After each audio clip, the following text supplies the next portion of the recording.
নমস্কার বন্ধুরা, সুদয় ভিলেজ ব্লগে আপনাদের সবাইকে স্বাগত। আবার একটা নতুন ব্লগ নিয়ে চলে এলাম। আপনারা আমার সঙ্গে থাকুন আর শুরু থেকে শেষ পর্যন্ত ব্লগটা দেখতে থাকুন। আশা করি আজকের ব্লগটা ভালো লাগবে। আমাদের ধান গাছে রোগ লেগেছে আর সেই রোগ সম্বন্ধে আপনাদের কিছু কথা আমি বলবো। তার আগে আপনারা ভিডিওটা কেটে কেটে দেখবেন না, ফুল ওয়াশ করেই দেখবেন, তাহলেই আপনারা ব্লগটা বুঝতে পারবেন। আমি এখন ধান গাছে বিষ মারবো আর তার আগে কি রোগটা লেগেছে আমি ধান গাছটা ঘুরিয়ে আপনাদের দেখাবো। এই যে দেখুন, আমাদের ধান গাছে রোগ লেগেছে। আর এই যে ধান গাছটা কিন্তু এরকম শুকিয়ে যাবে, তাহলে জানতে হবে মাজরা লেগেছে। তার জন্য আমাদের ওষুধ মারতে হবে। আর এরকম ভিতরে ভিতরে গাছগুলো এরকম কিছু গাছ এরকম শুকিয়ে গেছে পাতাগুলো, তাহলে আমার জানতে হবে রোগ এসছে। আর এখন আমি ওষুধটা মেরে নেবো, আর কি ওষুধ মারবো সেটাও আপনাদের দেখাবো। ওদের গাছেও রোগ লেগেছে, ওরা ওষুধ মারছে। আর এই মাজরা রোগ হলে হামলা ওষুধটা মারতে হয়। আর এটা 500 গ্রাম আছে, আমাদের 2 পারে 1.5 বিঘে জমি এটা হয়ে যাবে। তা আমি এখন জমিতে নেমে ওষুধটা মেরে নেব। এই যে বীজটা আমি এই ছিপি 30 ml করে ঢালবো, ঢেলে ড্রামে ঢেলে নেব।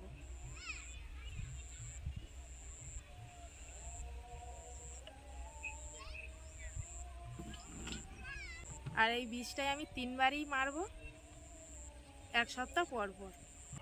এই যে আমি বীজ মারতে নেমে পড়েছি জমিতে।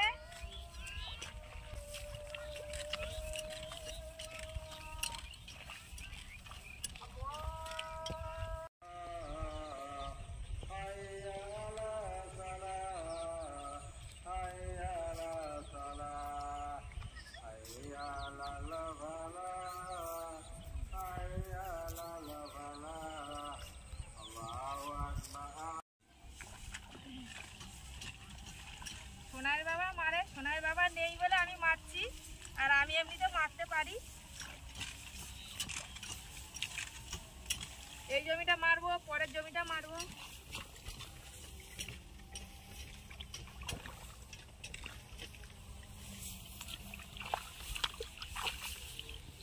আর বীজটা মারা হয়ে গেছে, এবার ঘরে চলে যাব। দেখুন, একটা আমাদের সামনে খালেই কিন্তু পানকেউটি ডুবে ডুবে মাছ খাচ্ছে। দেখবেন এক্ষুনি উঠবে, ওই যে উঠেছে, আবার ডুব মারছে। এই যে দেখুন কি ভালো লাগে, ওরা ডুব দিয়ে দিয়ে মাছ ধরে ধরে খায়। পানকেউটি আমাদের সামনেই খাল, সেখানে ডুবে ডুবে মাছ ধরছে। ডুব মেরেছে, এবার উঠবে, ওই উঠেছে, আবার ডুব দেবে।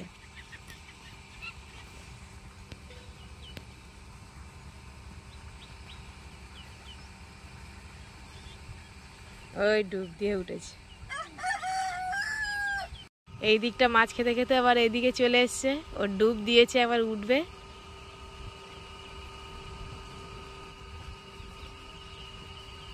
ওই উঠছে,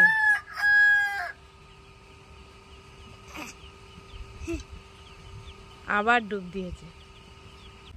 আপনাদের পানকেউটিতে মাছ ধরছে দেখালাম। এবারে দেখুন এই গাছে কি সুন্দর কলা পেকে আছে, আর এটা দানা কলা, কত মোটা মোটা দেখুন।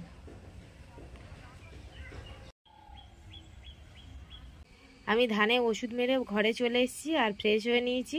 আর এখানে একটা ডিম সিদ্ধ করে নিয়েছি, এই ডিমটা খেয়ে নেব, কেন ধানে ওষুধ মারলে শরীরে অনেক ক্ষমতাটা কমে যায়। তা ডিমে তো প্রোটিন, ওই জন্য ডিমটা খেয়ে নেবো।